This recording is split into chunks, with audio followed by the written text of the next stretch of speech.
Displaying images that will be on a website. They are intended for the United States and India websites. These images are visually appealing to the audience. The visuals help to eliminate cultural prejudice.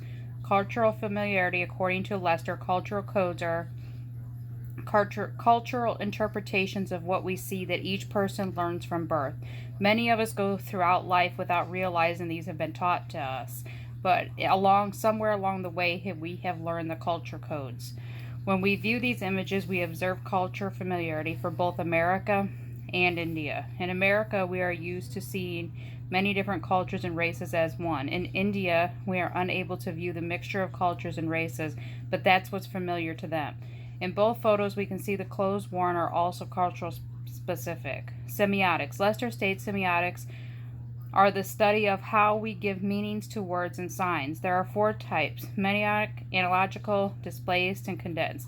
The semiotic code displayed here is the analogical code. Lester states that analogical code is a group of signs that cause the viewer to make comparison. And we could definitely see that when a viewer views these two photos, they're going to be comparing one to the other. In the American picture, one could compare to stand out as school days or hanging out with friends. When someone from India views that photo, they will compare it to what they feel when they grew up.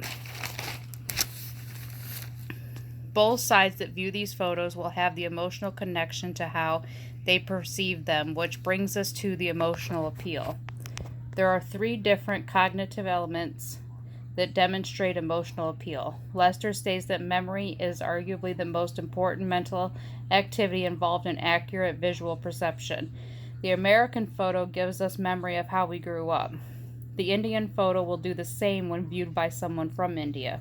Expectations is another cognitive element, according to Lester. Having preconceived expectations about how a scent should appear often leads to false or missed visual perceptions. It is important to keep an open mind when looking for photos to place on a website, and we should pick photos for each website, whether it's for America or for India, that's going to best relate to the culture and the people of those countries. Thank you.